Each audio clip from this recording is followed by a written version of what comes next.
No, I want to hear what you think about Acharei Mot. Oh, okay. We're switching to the parsha, and then we can come back, obviously, to this major news. I honestly don't know how I made it through the day without hearing this. What time did the verdict come in approximately? Very recently, only about an hour ago. It was about 6 o'clock. Yeah. Okay. So I last couple hours I've been kind of busy with other things. So anyway, in any case, Acharei Mot Kedoshim, we have another Shabbat with a double Torah portion. And I just want to focus, we can't, it would be very remiss of us not to mention that in the second of the two Torah portions that we will read in the synagogue this week, we have one of the most famous verses in the entire corpus of the Torah, and that is, "Thou shalt love thy neighbor or thy friend or thy fellow man. Thou shalt love thy fellow man as thyself. Ve'ahavta l'reacha kamocha," in Hebrew. And of course, it goes without saying that from the most ancient times in Judaism, this was considered a fundamental principle of Judaism, and one that can and should guide all of our actions. In the Talmud, the way that the great sage Hillel put it was on a kind of practical level. He said, anything that you would not want to happen to you or be done to you, make sure not to do that to anyone else. And I've often thought that if a person simply used that as a kind of measuring stick and said to himself or herself before doing something, would I want this to be done to me? Would I want to be treated this way? And if the answer is no, then that's it. Then I won't treat someone else this way. We would live in a very different world if people simply instituted that kind of thinking and that kind of decision making. But I do want to make one additional point that I think is often overlooked or not talked about enough, and that is the Torah could have said, love your fellow human being, love your fellow man, love other people. But it added that little part at the end of like yourself or as yourself. Love your fellow man or woman, your fellow individual as yourself. And that is really important, because what that tells us, the Torah is saying you have an obligation to love yourself, and only through loving and appreciating yourself can you then love other people in the fullest, most real way. Many of us, many people in the world struggle with ambivalence about ourselves, maybe even really highly negative feelings about ourselves in different ways. And I think the Torah is saying that is not healthy, and that's not going to allow you to treat other people the way you need to try and treat them, because you kamocha, yourself. You have to love yourself, and then naturally from that, let it bubble over to other people. But if you have real problems and issues with yourself, whether it's guilt feelings or things about the past or baggage, deal with those things. There's almost like a little hidden command here. Deal with the things you need to deal with so that you have positive, loving feelings about yourself. And then it'll be that much easier to use that as a guide as to how you're supposed to treat other people. Very well said. You know, I like your interpretation of the passage, Rabbi Kahn, because if you think about it, love your neighbor as yourself, in other words, to the same extent as you love yourself, it's really impractical. And it's not possible for someone to go around loving every person and taking care of them and watching over them to the same extent they would as themselves. It's not realistic. But the way you interpret it is you can love other people, not to the same extent as you might care for yourself, but you can love other people, but you interpret it to mean not as much as yourself, but and yourself as well. Love other people and love yourself as well. I like your interpretation of it. And this passage is extremely sublime. I mean, I think this passage surpasses the 10 Commandments. And some people look at this and think, maybe these were the original 10 Commandments, because some of these are very, very lofty ideals. It's don't place a stumbling block in front of the blind, and don't curse the deaf, and Lo ta'amod al dam re'acha, don't stand idly by the blood of your neighbor. And then, of course, what Rabbi Kahn said, love your neighbor as yourself. These, to me, transcend the 10 Commandments and are extremely lofty ideals. So it's very refreshing to see in a Torah, which sometimes has passages that we don't necessarily aspire to. These passages allow the Jewish people to take great pride in the Torah and give us ideals to try to live up to. And if we just spend our time just trying to fulfill these ideals, we would do very well as Jews.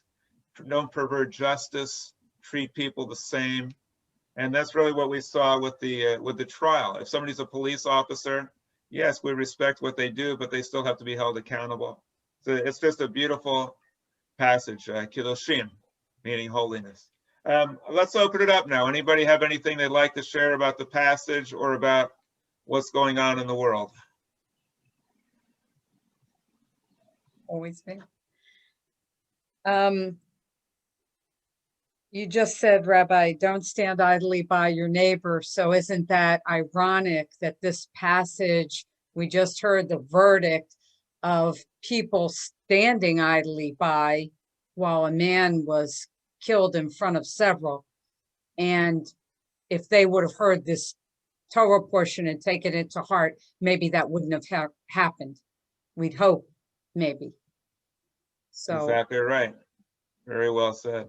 And it's great to see your family here tonight, Rabbi Kahn, your beautiful daughter. I hope you're doing well, Rena. It's always good to see you. And your parents, it's lovely to see your parents here. And I saw, Rena, are you doing well? Yes, thank God. Oh, that's great. More of my family. That's great. Good to see you. Anybody else want to weigh in on this? Okay. Go ahead, Valerie. Well, it's not weighing in on this, but I do have a question for Rabbi Kahn and also Rabbi Silver. This is something very personal.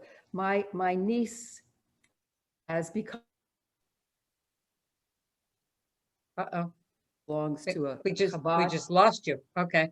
She belongs to Chabad, very, very, very, very Orthodox, to the point where her 3-year-old little girl is going to have to dress conservatively, and her 9-year-old son can't touch anybody else. You know, that's nishtahi, nishtahe. But my question is, they went to visit my brother, my niece, his father, and they went ahead and they got all the kosher foods and they got everything in for them. And they were told that if my sister-in-law cooked, let's say, corn, and if she wrapped it in tinfoil 3 times, she'd be able to cook it in her oven, because they don't have a mishkiach in their house. She'd be able to cook it in her oven, and they would be able to eat it. And Elliot, the husband, says, well, I don't know about that. I'm going to have to call my rabbi and ask. Now, to me, that seems like they're part of a cult. I mean, that is absolutely ridiculous. I've never heard of anything so ridiculous in my life, but I want you to weigh in on it. Is that some type, is that remark or action justified? Is that how it is across the board? I'm on a Zoom with my rabbi. So, I'll call you later. Situations in which people who keep strictly kosher are with relatives or friends, and the relatives or friends want them to eat there and they want to be able to serve them, are complicated because the laws of kashrut, the dietary laws are complicated. There's a lot more to them than sometimes meets the eye, or that most people are aware of. So how even kosher food, how it's prepared, how it's cooked, the utensils that are used. Of course, there's not mixing meat and milk, and there's all kinds of things to do that. So it's a hard thing to do. What I have found in my experience, both personally and also just as a rabbi working with other people, is that the best way to go is for the two groups, or the two individuals or groups. In this case, it sounds like it's more like two different families, you know, they have to just be really honest and open with each other and communicate. And so they have to be able, one side has to be able to say, all we want to do is host you and have you here. You tell us what you need. You tell us what will meet your standards and your rules the way you understand them. And we're going to do the best we can to meet that, even if we might not be familiar with that or understand everything you're telling us. We're just like totally open-minded and want to make this work. And then the other side, you know, has to be very sensitive too and say, thank you so much. We really appreciate it. We don't want to drive you crazy. We don't want to make you meshuggah. But if you're okay, you know, so instead of maybe using your plates, let's use paper plates or plastic plates and plastic silver. And let's, you know, it can be worked out. It really can always be worked out. But the two sides have to be able to communicate and work with each other, because there's a lot of room there for people to get insulted or for feelings to get hurt and things like that. It's just best to kind of say, tell us what you need us to do and we'll do our best to make it work. So, you know, specifically the question you asked about wrapping the corn 3 times in foil, if a person in general is in a situation where they want to eat food, they're going to be presented with food that's cooked in an oven that might not, from an oven from in a place that it's not, let's say, kosher, usually you can wrap it in foil, wrap it really well so there's no tears or cracks in the foil so it doesn't come in contact with the oven, and heat it up that way. Usually that's okay. But again, like I said, there's all kinds of different opinions and rules and things like that that other people have. So it's a good idea to just say, hey, if you need me to wrap the corn, I'll wrap the corn. You want it 3 times, I'll wrap it 5 times. I'll do whatever it takes to make this work. Yeah, that's exactly what they did. I mean, they ordered everything from the kosher place. They got the paper plates. That's the concern, and what came into question for me is that the corn was in the husk. It was wrapped the 3 times, and yet he still insisted on calling the rabbi in Philadelphia from Long Island to ask if he could eat the corn. To me, that seems a bit extreme. I understand what you mean. Let me ask you something. The young family that was visiting, are they newly religious or they've been religious for many, many years? Because sometimes people who are newly religious don't feel they don't have the confidence to feel like they know all the laws, so they are calling the rabbi all the time. I've seen that phenomenon a lot. They're married 5 years, so I'd say it's about 5 or 6 years, because they got married. It was kosher. I mean, we went to New York. We did the 7 veils. We did the everything. So I would say about 5 years that you know they've been practicing extreme orthodoxism. Yes, yes. Well, I'd just like to share some of my thoughts on it. It reminds me of the song, Jimmy wrapped corn and I don't care. Jimmy wrapped corn and I mean, to me, it's like, I don't really care about all this stuff. I don't understand. My dad used to say that anything that's good can become bad if it's taken to an extreme. He said, even mother love, which is good, if it's taken to an extreme and it becomes smother love, then it's not so good. So keeping dietary rules is good, but that is a bit of an extreme. I think the reason why they might have wanted to call the rabbi is best explained by something that my brother told me. He was the first one of my 4 brothers to get married. So he used to say, it's really great having a wife, because if somebody asks me to do something and I don't want to do it, I say, well, let me check with my wife. And then he goes back and says, oh, I'm so sorry. My wife says we're not able to do that. So maybe the person just didn't want to say no, says, wait, let me check with my rabbi. And then this anonymous rabbi now is the bad guy. Oh, I'm so sorry. My rabbi says I can't do it. I'd love to, but you know how it is. So the other thing that's kind of interesting about these rules is that Rabbi Kahn might disagree with me, but they're all man-made. Like God said, if you accept God wrote the Torah, he says, don't boil a calf in its mother's milk. That would be kind of barbaric to take a calf and boil it in its own mother's milk. But from that basis, a bunch of people came along and said, well, what it really means is don't eat milk and meat together. So these are rules created by human beings. Now, Rabbi Kahn will tell you, oh, no, they weren't created by human beings. God whispered that to Moses, and then 1,000 years later, somebody bothered to write it down in the oral law. But basically, we know that these are all these rules, like wrapping the corn and stuff and asking your rabbi. These are man-made laws. And my understanding is the Orthodox, their rap against the Reform is that, well, you have man creating laws and our laws come from God. So, you know, I think you shouldn't take it to that much of an extreme. And also somewhere in the rules, there should be like accommodating other people or welcoming people into your house and not making them go meshuggah. Somewhere that should fit into the general scheme of things, but it doesn't usually. I know about that because I'm a vegetarian. So sometimes there's all different levels of vegetarianism. And you have people that do crazy things. Like I once went with a bunch of vegetarians. We went to a Chinese restaurant, and I'm a vegetarian, but I'm not like the kitchen police. But somebody said, "Do you put like something or other in the food?" And they said no. And so she went back to the kitchen and demanded that the chef show her the bottle where the sauce came from. And then she was berating the waiter, saying, "Aha!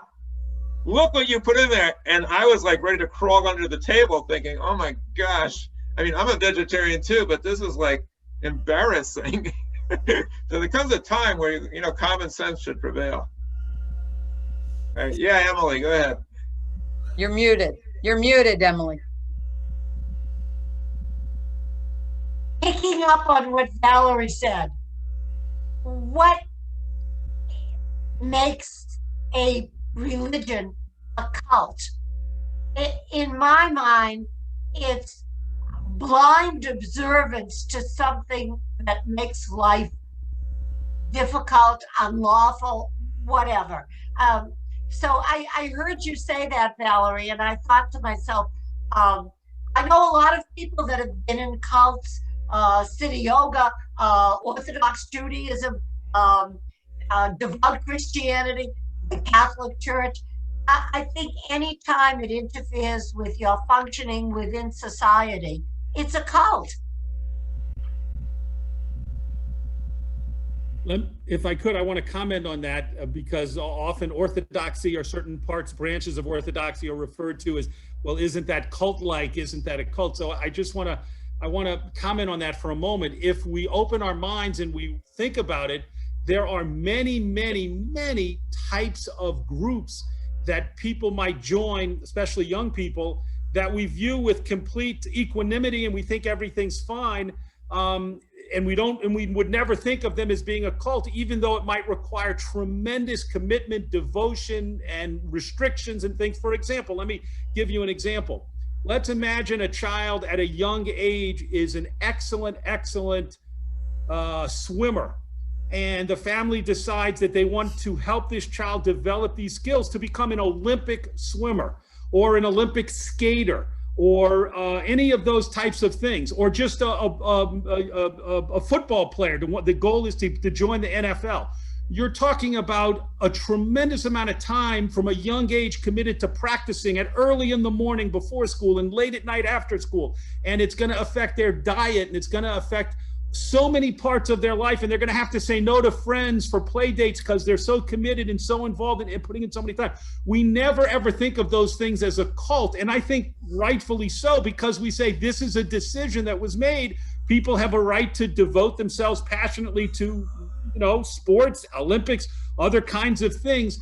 And I think the same thing should be, the same leeway, the same approach should be taken to a person who says, I've decided to become an Orthodox person or a Chabad person or a Hasidic person or whatever the case may be. Wow, that's going to affect it's going to affect all areas of their life, but that's okay. They're making that decision. To me, where it crosses the line is if someone says, I'm joining a group and they want all of my money and I have to work for them. I can't do my own work. I can't choose my own profession. And the vast majority of their decisions and things and activities have to all be devoted for the benefit of the group. And I don't think that that's what happens in any of the kinds of religious denominations, at least in Judaism that I'm aware of. Even in the most religious groups, you can choose whatever profession you want to work in. There's a big goal of giving charity, but you can give to different charities. You certainly don't have to work for the organization, the group that you are a part of. And so I think, it's good to kind of have a balanced perspective, in my opinion. Maybe other people see it differently. Patricia. Go ahead, Patricia. Oh, hi, everyone. Just going back to the rabbis and the laws and people checking with their rabbis about different things. I find if you go to enough rabbis, you're going to get many different rules, especially if you go to a rabbi in Montreal versus a rabbi in California. If you go to enough of them, you'll get one to say what you want them to say. This is what I have found many, many times. Yeah, well, especially if you go to me. Go ahead, Joel. What do you have to say? This whole thing is corny. But anyways, You took that right out of Rabbi Silver's mouth. How did you take that from Rabbi Silver? it's not hard. No, it goes back to, drinking the Kool-Aid. You could almost say politically that during the last 4 years there were some actions that were taking place that were almost cult-like, and that was political. I would say that you have it politically, you have it religiously. We know about the religious zealots. It's the same type of thing. And when you talk about a caste system, as Emily was discussing with a book that she was reading, India has the biggest caste system of all, and it was carried on in South Africa during apartheid the same way. It's all over the world, and it's dangerous. It's very dangerous. And as we know, the people that got killed killed themselves in Central America, South America, was another situation. That's Jim Jones, I believe. Those people, they drank the Kool-Aid. Drank the Kool-Aid. And it's dangerous. It's very dangerous. That thinking even goes into a situation that I have with the treasurer of our homeowners association, who's a CPA, who on every moment is calling the lawyer to make sure he's doing the right thing. It depends upon which lawyer he has. Like somebody said about which rabbi you call. You try hard enough, long enough, you're going to get the answer you want. And especially if you pay enough money. Yes. No pro bonos, no pro bonos. But anyways, I don't know. It's dangerous here in the United States, and we see more of it, and it's something that religious people like yourself, Rabbi Kahn and Barry, have to watch to avoid that type of thing, because it creates the riots, it creates the displeasure with the government and a lot of these other things, and that's where the danger comes in. People die because of it, and that's wrong. Yeah. Go ahead, Emily. No, I have nothing else to say except that maybe, everything that you've said, Joel, is absolutely right. There are, again, in this book, caste, there are castes all over the world. India, South Africa, certainly Nazi Germany was a caste not based on color, but based on well, I guess it was based on color, Aryan whites. But it exists. So is this human nature? Is it human nature to discriminate? I don't know. It's history. It goes back to history. Go back in history, and it's all the way through history. And slavery was a good example of that. They were inferior, so they're inferior people. You either kill them or you made them slaves. The Vikings. Big time. My wife Ellie is watching the series, The Vikings. Right, isn't it? He's into it for 8 days already. I mean, Yeah. I'm telling you, I don't know if anybody's seen it. Oh, it's wonderful. It's slice and dice, a lot of slice and dice, very bloody. Edna. But she's sitting there watching it, and she's not letting me watch the news or anything else. So I got to sneak into my office and watch it on the computer. But Go ahead, Suzanne. Well, first off, just a correction to you, Rabbi Barry, is that it's Jimmy Crack Corn, not wrapped corn. I know what it is. I was just making a joke about wrapping I don't corn. get your jokes sometimes. What can I say? I guess not. And then when you think about it, when you're first born, before you get any kind of religious training, everybody is kind of like on the same, religious background. Nobody has a religious background. So then you go through like whatever your parents are, usually you're influenced about, you know, going and doing rituals and learning about history of your heritage and all this. And you go to temple and you pray and you feel like maybe you have a connection to Judaism. But when you look at like how are the religions, like some of the things like you've done with the interfaith dialogues and things like that, how are the religions tearing people apart? And it's not really in a good way. So, you know, I wonder what you think about how interfaith marriages are affecting the future of Judaism. Interfaith marriage is protecting the future of Judaism by not losing Jews who are marrying outside of the faith. That's a different issue. But I wanted to mention something to Rabbi Kahn. I agree with your observations that parents could indoctrinate their kids to be preoccupied with a sport, and it has features that are like a cult. But to me, what a cult is, it's manipulating somebody's brain. It's distorting their way of thinking so that they have undue reliance upon another individual who's going to be the arbiter of what is true and not. And they short circuit this person's rational mind. So they no longer think for themselves, and they've turned over their thinking to someone else. And that's what a cult is. And what some people are describing, well, I'm going to ask the rabbi, you could say that's indication of a cult, or it could just be that they consider the rabbi to be more knowledgeable, so they'd like to get information from the rabbi about a certain point of view or a certain practice that they wouldn't know. In my opinion, all of Orthodox Judaism, all fundamentalist Christianity, almost all Islam, it's all cultish in that children, and I take this very seriously, I'm interested in what you think about it, Rabbi Kahn, because you brought it up. Children are being told that God wrote a particular book, depending on what their parents believe, and they're indoctrinated into that in a cult-like way, regardless of whether they call their rabbi to find out about corn or not. If you teach a kid that God wrote this book, and therefore you have to do what's in it, you're short-circuiting their rational mind at an age when they can't think for themselves, and now they're going to be indoctrinated.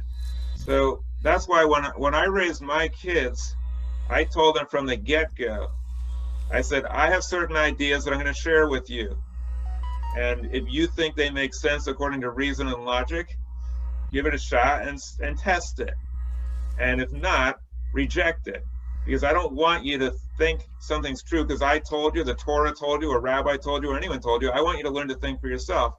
And then later on, I reread my father's book, Explaining Judaism to Jews and Christians. And I kind of like your opinion about this, Rabbi Kahn, because it's very different the way I was raised than a typical person would be raised in Orthodoxy. And he starts out his book like this. This is page 1. Judaism is a faith which likes to explain itself.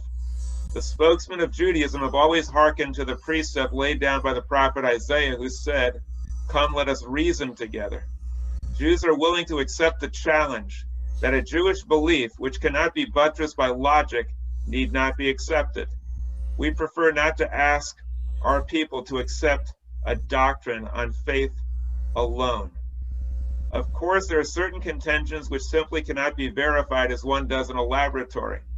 But even beliefs which defy actual demonstration must stand the test of reason.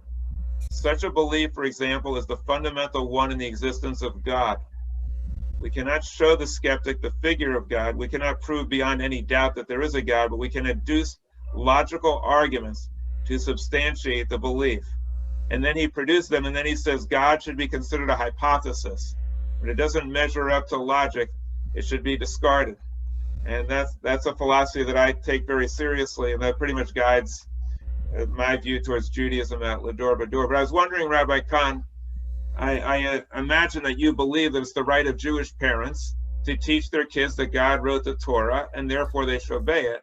I was curious, what do you think about parents who teach their children that God wrote the Quran, including verses that say to kill non-believers? Do you think it's their right to teach kids that, and is that okay? or parents who teach their kids God wrote Christian scripture that says, ye Jews are of the devil, and the Jews killed Jesus and therefore are condemned. Do you think that it's okay for parents to teach children such things when they're at an age that they can't reject it with a rational mind and they become indoctrinated as if in a cult? It's an excellent question and a very thought-provoking question. I think that parents not only have the right to share and teach their children about those things in life that they think are true and important. I think it's a responsibility that parents have to do that.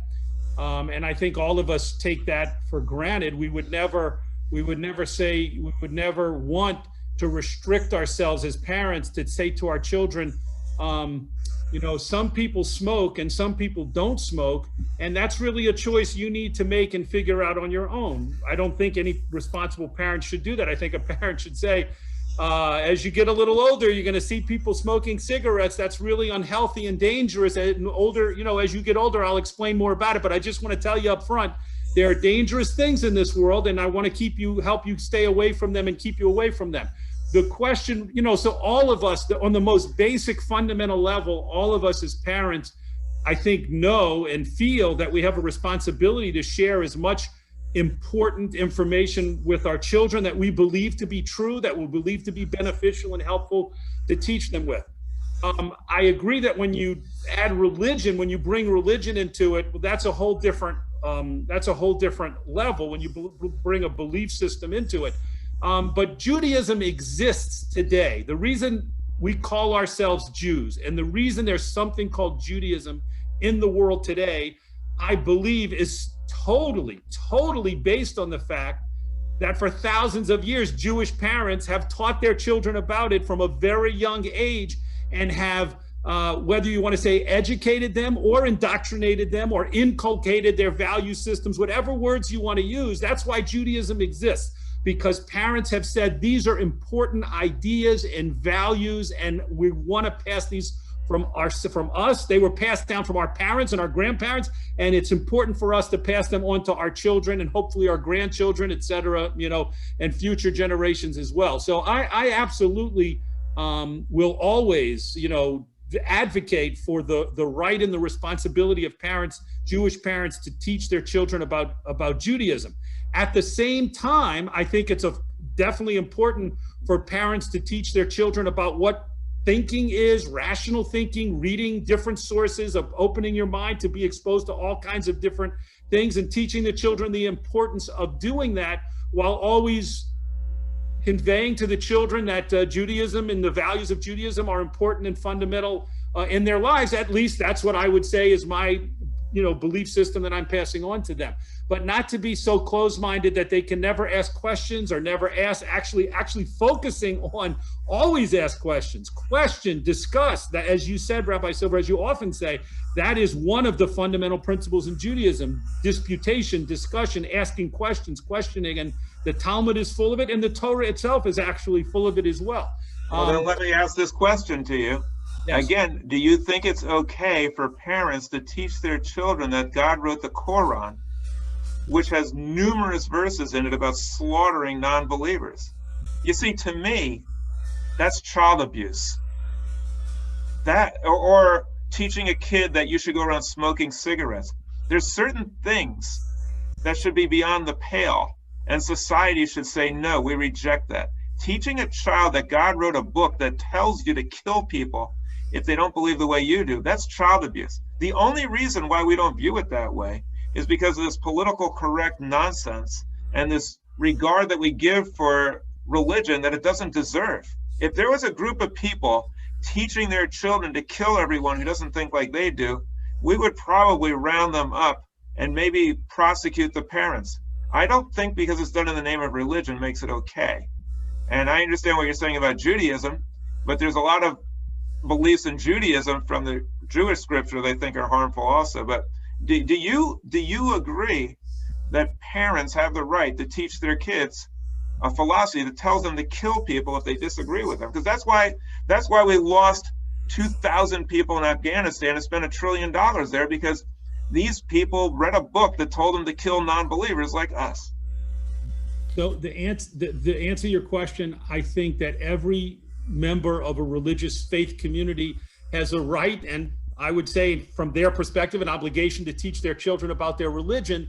But the difference is that, and we see this, with the vast majority of Muslims and Christians, I believe, is that they're able to discern and to distinguish between saying, yes, we venerate, we honor Allah, that's who we view as God, and this is the book, the Quran, but we don't practice these ideas about violence and killing other people. That is no longer something that we do. That is no longer something that we practice, and that's not legitimate. That's not valid. We have to obey the laws of the country we're in. If it's the United States, we have to treat other people with respect and tolerance. If you're asking me, what about parents who don't do that and who say, look exactly what's in this book and do it literally, and if you think that means killing all non-believers who don't accept Islam, then no, then of course I disagree and say that is outside of the pale. That is outside of what could possibly be acceptable in a civilized society. But it's not black and white, though, because Jews are fleeing Europe right now.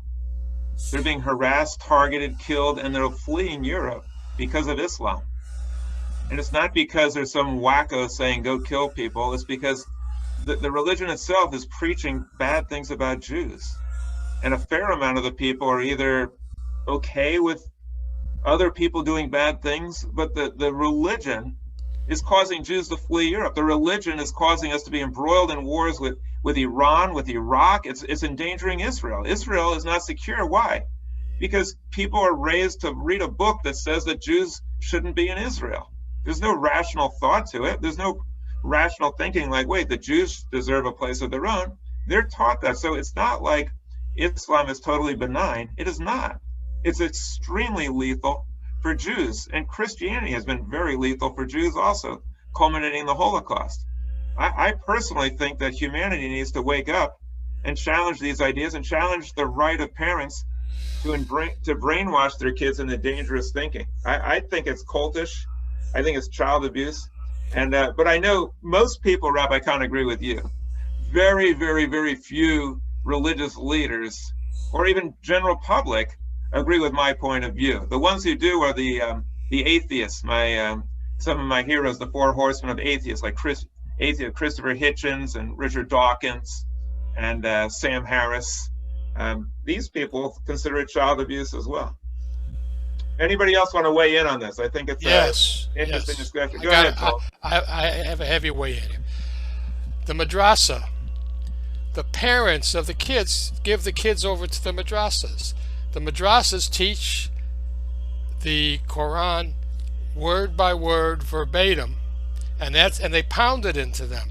Egypt is going through a big problem with that, and Egypt's not the only country, but it's a big problem. It's the parents have given into it. Now a Jewish parent, when they turn them over to cheder, we went to cheder, and my father wouldn't let the teacher hit me on my knuckles with the ruler because I was misbehaving. So he came in and he got into a fight with orally. It didn't get physical. Oh, that's why you became a Reformed Jew. No, I never became a Reformed Jew, Barry. I never became a Reformed Jew. The reason I did Reform is because of my wife. I was brought up Orthodox. Ellie and I, when the kids were small, we went to conservative, and Ellie's background was not the same as mine. She didn't understand Hebrew and all that, so it made it very much easier for her to go to you. Now we've gone there for 14 years to use holiday services, and she enjoyed that, and that was the reason I did that. I don't necessarily agree with everything you do, or that your thoughts are. I don't disagree with everything, but I don't agree with everything. But I am flexible enough to bend. The point is that Jewish parents don't turn their kids over to the religion the same way as the Muslims, or the same way as the evangelists. The evangelists do the same thing. we didn't do a good job with my daughter, evidently. She married a non-Jew, and she became a Christian. Now, she's a very smart lady, but she had brought the kids up as Christian, and they went to the school, the Bible studies and all that. And the little one, the third one, always said, you know, you're not going to go to heaven because you don't, you know, you gotta believe in what's his name. You know the story. I said to her, look, honey, if we don't wind up in heaven, you'll look for us in hell. What can I tell you? We're going to be where we're going to be. Probably in a little box on your vanity, because that's the way it's going to be. A bunch of ashes, you can put them in the ocean if you want. Send them to the moon, I don't care what you do. But the point of the matter is, Barry, that it's the bringing up of the kids. I agree with Rabbi Kahn. It's up to the parents to direct the kids and in what direction, and to give them information. And then as they get older, they're going to garner that information hopefully from the right sources. But I believe in the Muslims, they're not getting that. They're not getting the right information. They're getting it beat into their heads with that ruler on the knuckles. And this is why their hatred is there, because they're going verbatim. And that's what I think you're trying to bring out. Huh? It's not just the Muslims. And teaching. Well, I'm using them because you brought that up. No, but it's Christians also. Well, yes. Teaching a child that all Jewish people are going to hell is a vile thing to teach. I don't disagree with you, It's Barry. child abuse, and it led to the Holocaust, because we had a Christian pastor come who told us that he was preaching that, and he said that's why the Holocaust happened, because he was taught that Jews are going to hell anyway. So if they're going to be killed now, what's the difference? Because they're going to hell anyway. So Christians just look the other way or participate in it. It's a vile form of child abuse. It's not funny to teach people at a young age that everybody who doesn't agree with you is going to hell. It's child abuse, just like you wouldn't agree with a parent telling the kids to smoke cigarettes, to take drugs, to be subjected to pornography, or to sell them off into a sex trade. There's certain things that parents shouldn't be able to do. And brainwashing a child to believe odious things about other people and irrational things is abusive. And to the extent that when the Muslims send them to a madrasa to actually teach them to kill other people, that's the worst. But teaching them in the form of Christianity that other people are going to hell, or even Orthodox Judaism, if you're teaching them God wrote this book, and you teach them from an early age to believe that so they can't get their minds out from under it, I think that's abusive towards children. You should teach them not what to think, but how to think. That's what you should teach children. Go ahead, Emily. Well, I grew up Orthodox too, and I was a good girl, and I went to Hebrew school, and I behaved. My kids grew up Reformed, very Reformed, and as loose as that temple was. My son James, who you've met, the big guy, who is a great guy, was kicked out of Hebrew school more times than I can count, for doing all kinds of terrible things. However, he still has the feeling. And I think one of the important things about raising a child in a religion is for them to have the feeling. It's not the intellectuality, it's the emotionality that comes with it.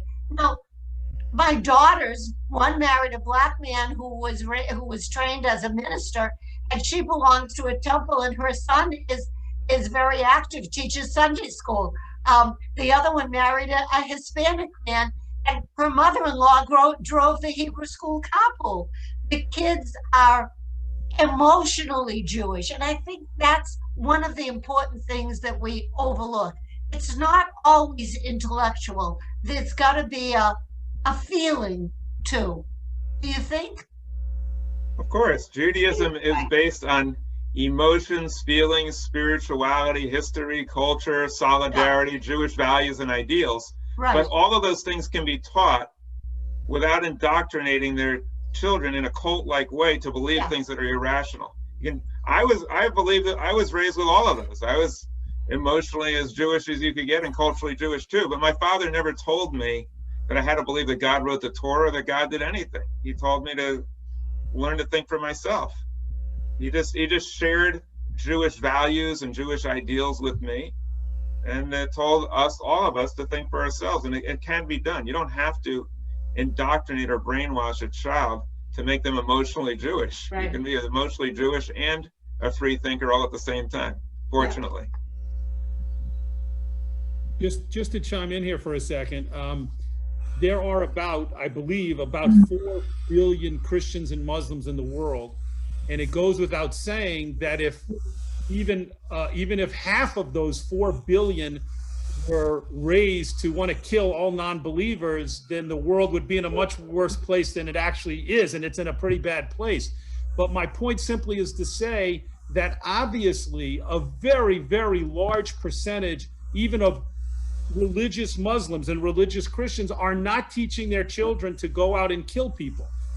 Thank God those numbers are serious, and I think it's probably true that those numbers are growing, whatever the numbers are, whatever the percentage is.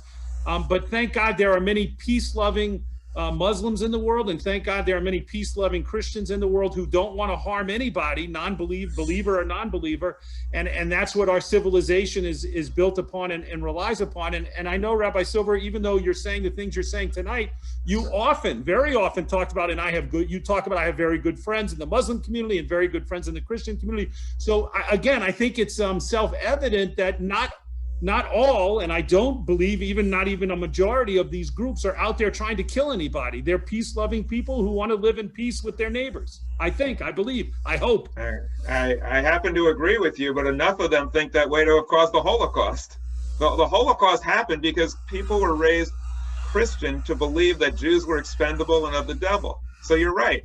They're not all trained and raised to be Jew killers. But it's kind of like if you were living in Nazi Germany, what percentage of the Germans were Nazis? What percentage of the Germans were going around killing people? But you had an entire society looking the other way, supporting it, and pledging their loyalty to it or not fighting against it.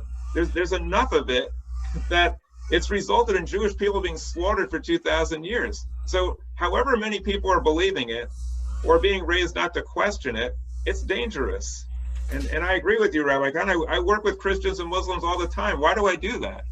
Because I think that we need to dialogue and talk to each other so that we can try to break down these walls that religion has built up. No, most Christians don't believe these things, but some of these concepts are so dangerous that even if a small percentage do, it's every once in a while you're going to end up with some serious problems, especially if you're Jewish.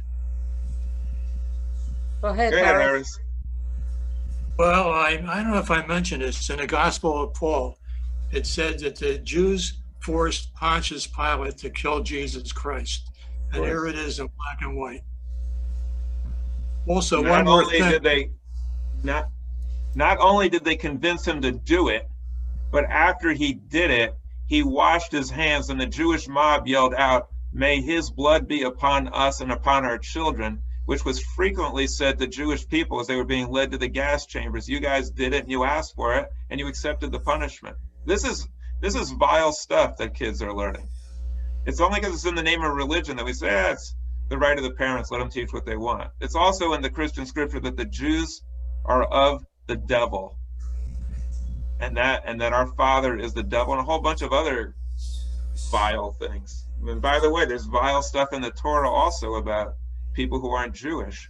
That's why the only hope for humanity is to think rationally and to give kids a fighting chance to be rational thinkers and not brainwash them into thinking that an inerrant, infallible God wrote this stuff, including our own scripture. Hey, Frank Sinatra. There you go. Anybody have any concluding comments? I think we've been at this for a while. Go ahead, Valerie. Why don't you bring the light of reason to this conversation? Absolutely. Well, it seems to me, based on this conversation, that many of us, including myself, really were brought up in the Orthodox portion of the Jewish religion. I came from an Orthodox temple as well, and we, as rational people, and being able to see another way of living, another way of life, another way of doing things. Unfortunately, with people like the Chabad, people like the extreme Muslims, like the radical Christians, what's happening is their children, unlike us, are not being able to be exposed to another way of thinking, to another way of life like we were. We decided to become reformed or conservative or move away from orthodoxy out of insight and intelligence, not out of ignorance.